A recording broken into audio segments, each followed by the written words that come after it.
Good morning, YouTube. So, still kind of recovering from a surgery that I had. I had a septoplasty to fix my septum. Septoplasty. Yeah.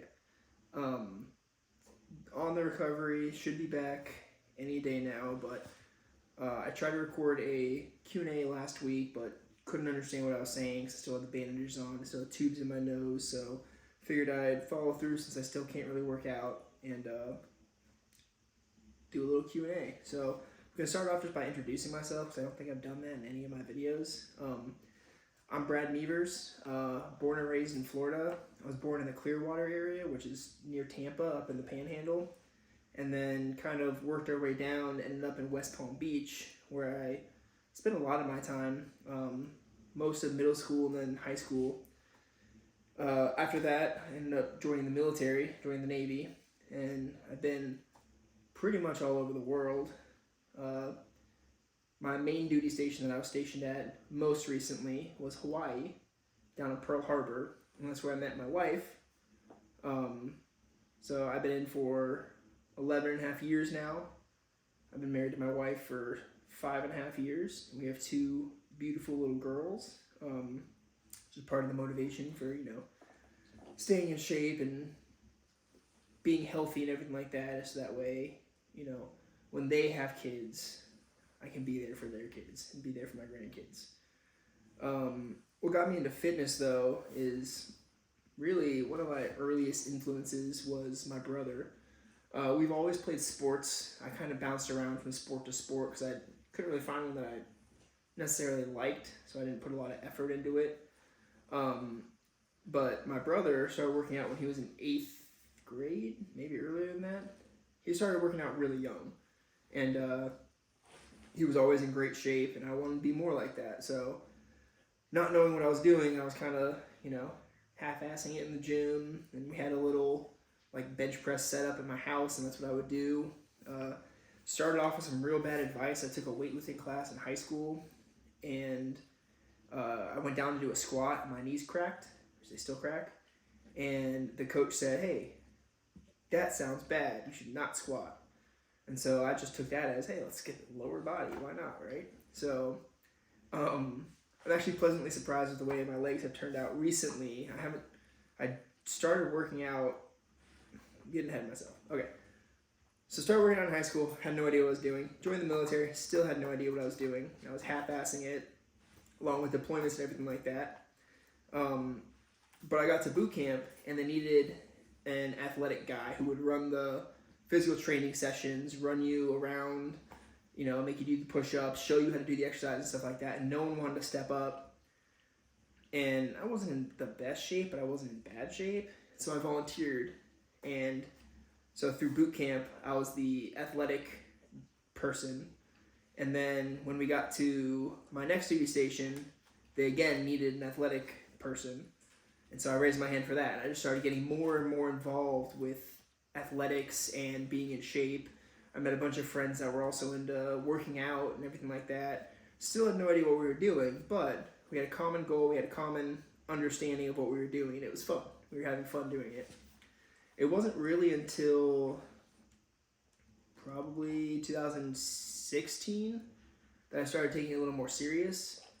And I started to get in shape so I could have better positions and better jobs aboard the submarine that I was stationed on.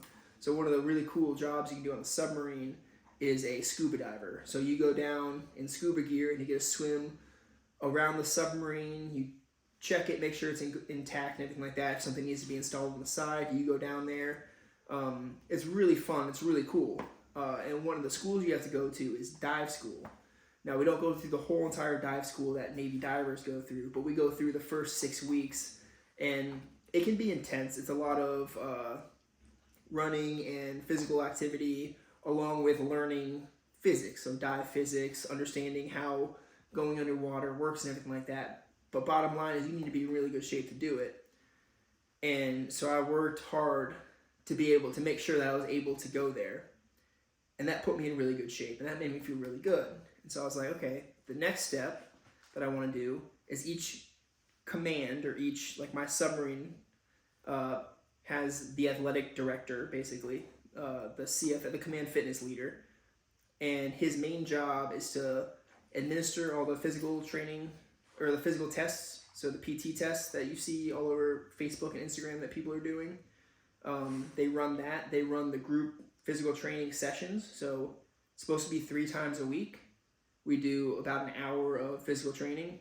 And then if you don't meet the standards, there's 2 extra hours a week that you're supposed to do. And that kind of helps you to get in better shape and stay in regulations. But I always wanted to do it to help those people. So I volunteered for those extra 2 hours to run those to help the people, not just to get into standards. Like, yeah, you need to be in standards for the military, but it's all about, I wanted them to have healthier lives. Because a lot of these people, they were eating like crap, they were not working out, and they were just kind of letting themselves go. And I could see, they were getting sluggish, they were not performing as well, they weren't sleeping as well. And so I really wanted to focus in on that. And then I took a huge step in my, fitness journey in 2018, when I started having real bad lower back pain and I couldn't figure out why. And the doctors kept telling me, just take some time off working out.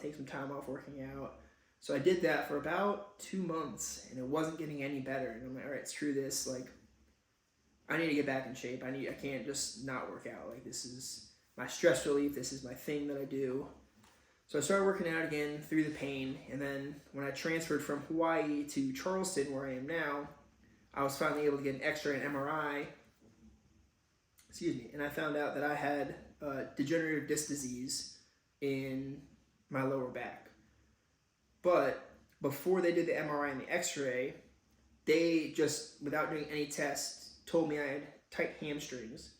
And so they sent me to physical therapy for 12 weeks to do hamstring exercises and core stabilization exercises.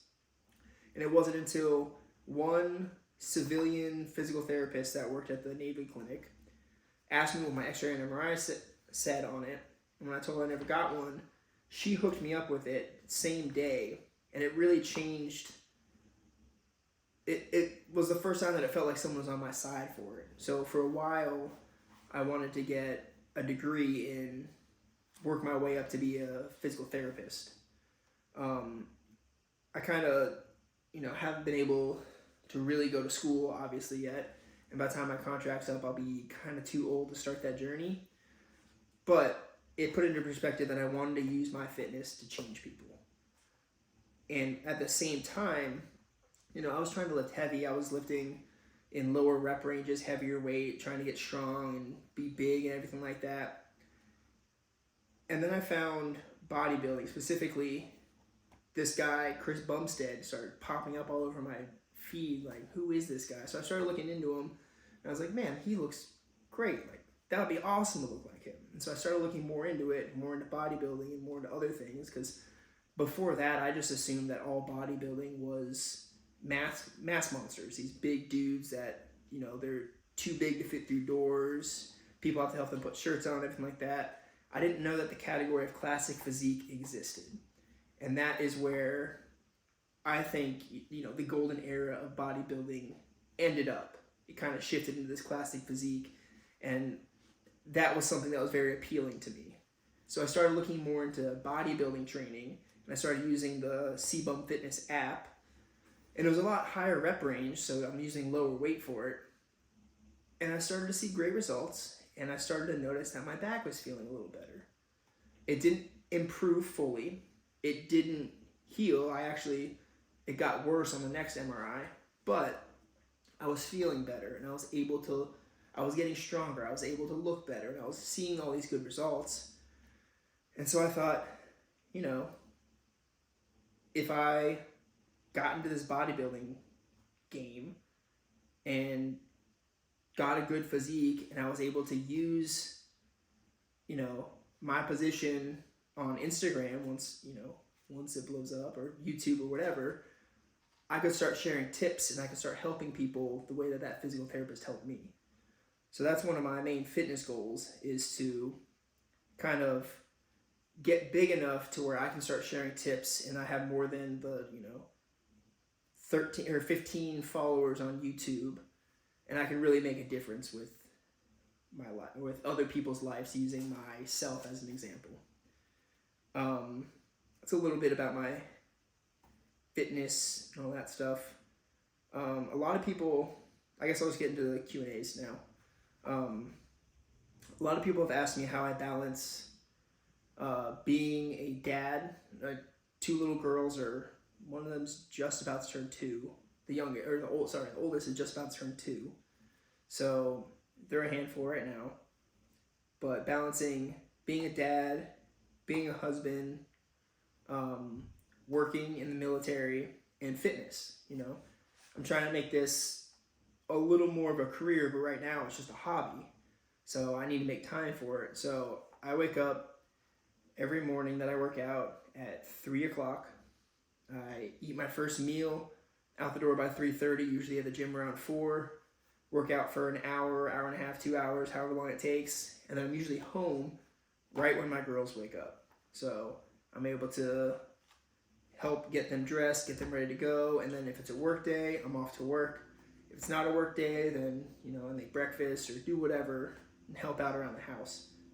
And then after dinner, the girls go to bed. I help clean up the kitchen, clean up downstairs, and then it's usually bedtime. So it's kind of a boring life sometimes because I don't go out and party. I don't go out to the bars. I don't go out to many social functions during the nighttime, but I'm doing what I have to do to achieve my goals and stay happy with my family. So all about balance, and sometimes sleep is sacrificed, especially, sometimes I want to have a date night with the wife. So we'll put the girls to bed and then stay up a little later than usual, making a nice dinner or watching a movie together or whatever. So sometimes some things are sacrificed, and it's okay as long as you're going closer to your goals. Rolling into the next question, what are my goals? So right now, short-term goals is to just stick to the basics. Like I said, I'm recovering from a nose surgery, so that wiped my appetite, and I wasn't able to eat a lot because I couldn't really move my mouth without hurting my nose. So right now it's getting back into the routine of working out, getting back in the routine of meal prepping, waking up early, doing all that stuff. Long-term goals, though, is I want to get my IFBB Pro card and one day step on stage at the Olympia. So I have said to my wife that, we're going to do one full show prep. And if that first show just goes terrible and I have I'm not showing any signs of, he's going to make it one day or anything like that, all right, I'll still be in great shape. I can still stay where I'm at, and we'll just not give up on bodybuilding, but we'll just change our focus and go from there. So I guess we'll have to see what that means, but ultimate goal at the end of the day is step foot on the Olympia. So hopefully that'll happen one day. All right, next question. Someone asked me what my dream collab would be, and there's 4 big people that I think I would love to collaborate with, either individually or all together or onesie-twosie, whatever. But obviously C-Bum, Chris Bumstead. He's the 4-time Mr. Olympia. After this weekend, could be 5. Who knows? He's looking pretty good this year, and the whole competition's looking pretty good, but I still think that he might pull it out. But he's been doing this for so many years. He's had so many pros, like his brother-in-law, showing him how to do it. So he's just full of knowledge, and I'm sure there's so much I can learn from him. And the next person is John Schwartz, who is up and coming. I mean, he is looking crazy. So close to his pro card. He's got it next time he competes. I know he does. But he's just down to earth, and he actually responds to you when you message him and stuff like that. Like, I reached out to him once, not expecting anything because he's got, hundreds of thousands of followers, and he reaches out he responds every time I reach out to him or respond to a story or anything like that. So he's just a super cool, down-to-earth guy, and he's in great shape. He's just amazing. He's full of knowledge too, and I'm sure he would be awesome to hang out with. The next person is my coach, Jeremy DeSantis. He works for Gifted Performance. They're a great company. I've seen a lot of great work from them, and actually my parents are using one of their other coaches to get in better shapes themselves. But Jeremy is also full of knowledge. He's been doing this for 10 plus years. He's already made a huge difference in my life and in my fitness in the, I think, 12 weeks that we've been working together. So, I mean, if I could see him in person, which I know is going to happen one day, hopefully soon, but seeing him in person, doing a workout with him in person and all that stuff, that would just kind of complete everything. And then, I hope I'm saying this right, I've never heard him say his name, but Daniel Coffin, hopefully. He also down to earth, and he responds when you reach out to him, but he knows everything about posing. And I follow his page. I think I save every single thing. It's kind of redundant. I can just go to his page, but he knows everything there is about posing, and he has it down to little minute details about, oh, you see that little thing that you could tweak? That's what you need to tweak, and it'll make you look that much different in 30 seconds. And so I think any version of all of them or just one of them would be amazing to collab with. And maybe one day, like I said, when I have more than 15 subscribers, maybe one day I can collab with at least one of them, and it'll be a fun time either way. So, all right, next question. Top 3 back exercises. So I'm gonna use my own opinionated ones because I know everyone says, the deadlift is the best for back, or this is the best for back, but in my personal opinion, what I've seen works best for me, so my favorite back exercises would be the bent over barbell row, or any variation of a bent over row where you're in the position where you're pulling up is going to be really good for back thickness. And then I would like to say pull-ups, but I've just never been good at pull-ups. I feel like I get stronger on that pull down and stronger on that pull down, and I lose some weight, and I'm like, I got this, and I do the same amount of pull-ups. Pull-ups are great. You'll get a monster back if you work at pull-ups. If you work at pull-ups is the key. But next best thing to that is just going to be your lat pull down. And, through self-experience and watching people have tips and tricks and stuff like that on Instagram, and then just having a coach, I have found the best version of lat pull down to me, and that's going to be elbows tucked, doing the full stretch at the top, and then just bring it down and squeezing your shoulder blades together and bring it down. I like to bring it down to my chest, but sometimes when it gets heavier, I can't bring it down all the way to my chest, so I'll still count it as long as my chin goes over the bar, kind of like a pull-up. But obviously the aim is to bring it down all the way to the chest. And then, just like with any exercise, I like to really squeeze at the bottom and then slowly fight gravity on the way up, because the gravity's going to be pulling the weight down, or on a barbell row, it's going to be pulling it down. So, those, and then there's one row that my coach showed me that has absolutely destroyed my back. I told my friend about it and destroyed his back. So you sit at the seated row machine, and you put your opposite leg on the opposite footrest, basically. So you're kind of in a twisted position like this, and you let your body twist forward, and you pull it back, and it's going to pull kind of cross body almost, and you're really going to feel it on your lats. It's going to tear up your lats. You don't even have to use heavy weight. You just go nice and slow and get a really good squeeze, and then fight it on the way back. You're going to do the first 5 and be like, this is stupid. And then on the next few, you're going to be like, this hurts. And then you just know it's working. But those 3, I think, have made a major difference in the way my back looks.